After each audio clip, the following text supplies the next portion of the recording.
الم نہلکل اولین، کیا ہم نے ان سے پہلے جو نافرمان لوگ تھے ان کو ہلاک نہیں کر دیا؟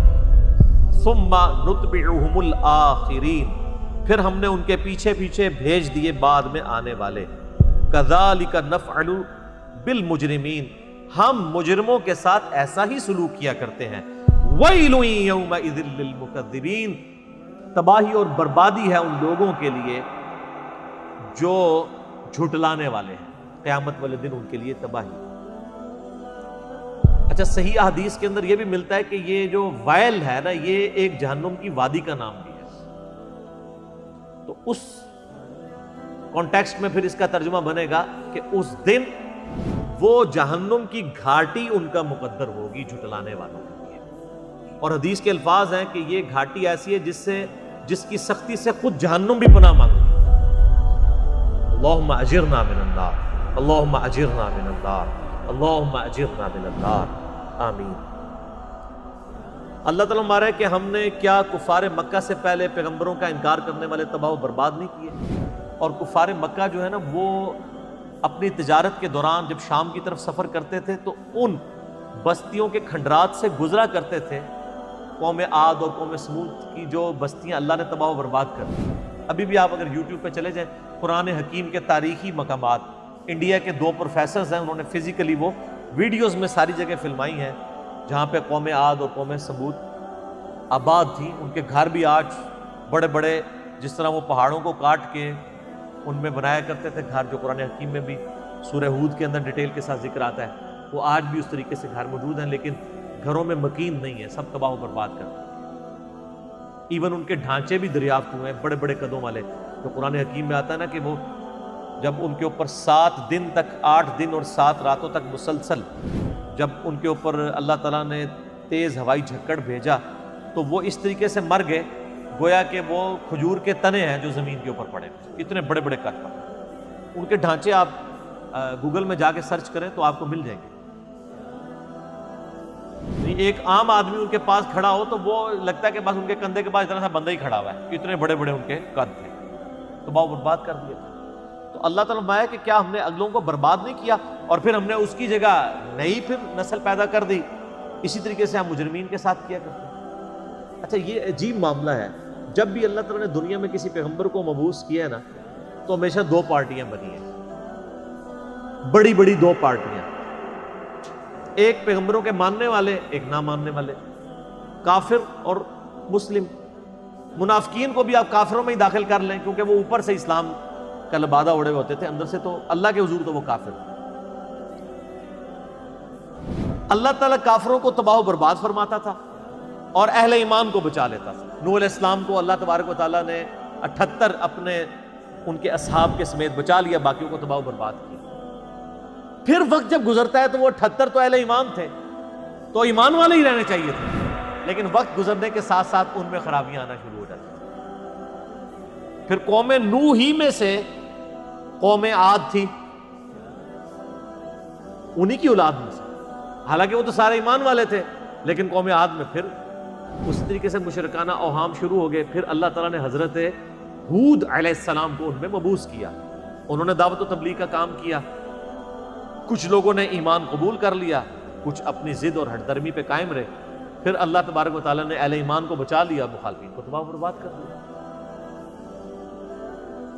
پھر وہ قومیں جو عاد تھی، ہود علیہ السلام کی قوم، جو اہل ایمان بچ گئے، پھر ان پہ کچھ وقت گزرا تو ان کے اندر پھر مشرکانہ عقائد آنا شروع ہو گئے، تو اللہ تعالیٰ نے انہی کی وہ اولاد میں سے ہی قوم سمود تھی، تو ان میں حضرت صالح علیہ السلام کو مبعوث کیا۔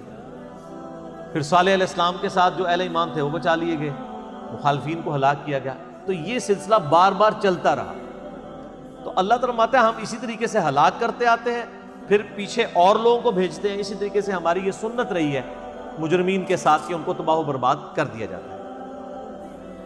الم نخلقکم من ماء مہین، کیا ہم نے تمہیں ایک حقیر پانی سے پیدا نہیں کیا، ایک منی کے قطرے سے؟ اور وہ اتنا حقیر ہے کہ عام گفتگو میں اس کا ذکر کرنا بھی انسان پسند نہیں کرتا، اتنی حقارت سے اسے سمجھا جاتا ہے۔ جسم سے نکل جائے تو غسل فرض ہو جاتا ہے، کپڑے دھونے ضروری ہو جاتے ہیں، اس سے جان چھڑانا ضروری ہو جاتا ہے۔ اسی کے اندر اللہ تعالیٰ نے انسان کی اوقات رکھ دی ہے کہ انسان کبھی اپنی پیدائش کے اوپر غور کرے تو کبھی اس کے اندر اکڑ نہیں آ سکتی۔ اور دیکھ لیں کوئی دنیا کا بڑے سے بڑا انسان، اس کی پیدائش ہوئی اسی طریقے سے۔ ایک حضرت عیسیٰ علیہ السلام اور حضرت آدم علیہ السلام کی ایکسیپشن ملتی ہے نا، ادروائز بڑے سے بڑا کوئی پیغمبر ہو، بڑے سے بڑا کوئی فلاسفر ہو، بڑے سے بڑا کوئی جو ہے وہ سائنٹسٹ ہو، وہ پیدا اسی طریقے سے ہوا، ایک حقیر بے قدر پانی سے۔ تو اللہ فرماتا ہے کیا تمہیں ہم نے اس حقیر پانی سے پیدا نہیں کیا؟ فَجَعَلْنَاهُ فِي قَرَارٍ مَّكِينٍ، پھر ہم نے اسے رکھ دیا ایک محفوظ جگہ، رحم مادر، ماں کے پیٹ کے اندر بڑی مضبوط جگہ، 3 یعنی پرتوں کے اندر اللہ تعالیٰ نے اسے محفوظ کیا، ایک جنین کی فارم میں، ایک ایمبریو کی فارم میں، پھر اس کے اندر اللہ تعالیٰ نے جس طریقے سے نقش و نگاری فرمائی ہے وہ تو نہ ماں کو پتا ہوتا ہے نہ باپ کو پتا ہوتا ہے۔ ماں باپ ویسے عزت اویل کرتے رہے، وہ تو بیچارے ذریعے ہیں، صرف کرنے والا تو اللہ ہے۔ نہ باپ کو پتا ہوتا ہے کہ کیا ہوا، نہ ماں کو پتا ہوتا ہے کہ کیا ہوا۔ الی قدر معلوم، ایک معین مدت تک کے لیے۔ فقدرنا، تو ہم نے ایک اندازہ ٹھہرایا، فنعم القادرون، تو کتنے ہی بہتر ہم اندازہ ٹھہرانے والے ہیں۔ ویل یومئذ للمکذبین، لیکن یاد رکھنا یہ جو ہم نے پیدا کیا اور دنیا میں بھیج دیا، یہ اسی طریقے سے تمہیں چھوڑ نہیں دیا۔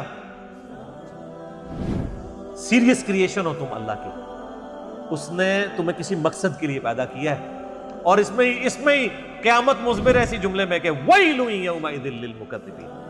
اب جو پھر رب کو ریسپانس نہیں کرے گا اس کے لیے تباہ و بربادی ہے قیامت میں۔ تو یہ اللہ تعالیٰ نے ایک انسان کو اس کی اوقات یاد کروائی ہے کہ تیری کوئی حیثیت نہیں تھی، اللہ تعالیٰ نے تجھے ایک بے قدر پانی سے پیدا کیا، 2 دفعہ تجھے شرمگاہ سے گزارا، اس کے بعد پوری زندگی انسان پخانے اور بدبو کا بوجھ اٹھائے پھرتا ہے، جب تک باہر نہ نکال لے اسے سکون نہیں آتا، اور باہر وہ سب کے سامنے نکال بھی نہیں سکتا، پردے میں جانا پڑتا، اور مرنے کے بعد گل سڑ کے ہڈیاں بچ جائیں۔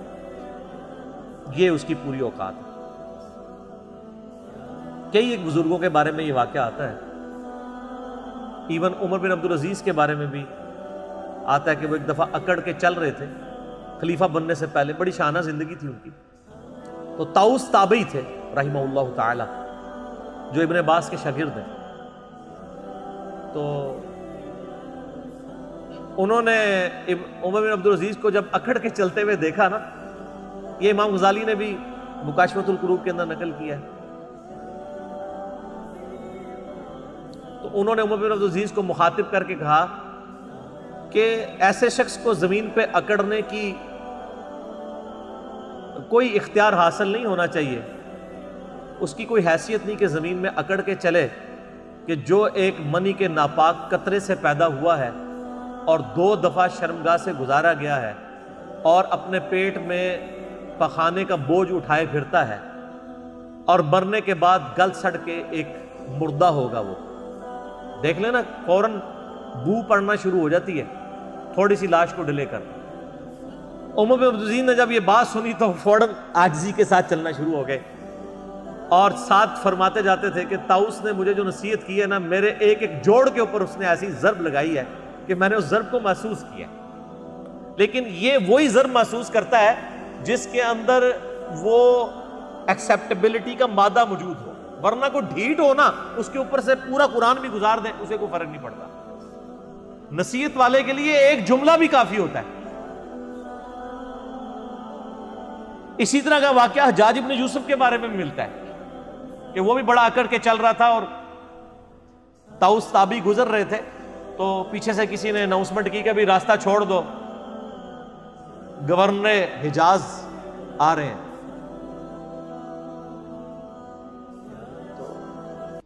طاؤس تو پھر تابعی تھے، ابن عباس کے شاگرد، ان کا تو تزکیہ ہوا تھا، وہ ان بادشاہوں کو کیا سمجھتے تھے؟ حالانکہ سینکڑوں صحابہ کا قاتل ہے حجاج ابن یوسف، اتنا ظالم شخص تھا۔ امام ترمذی نے جامع ترمذی میں اس کے بارے میں لکھا ہے کہ 1,20,000 لوگ ہیں جس کو اس نے اپنے سامنے قتل کروایا باندھ کے، بے گناہ۔ لیکن جو اللہ والے ہوتے ہیں وہ پھر ان چیزوں کو خاطر میں نہیں لاتے۔ تو حضرت طاؤس نہیں ہٹے تو حجاج حیران ہوا کہ یہ کون سا بندہ ہے، ان کے پاس آگے کھڑا ہوا اور کہا کہ تم مجھے جانتے نہیں ہو؟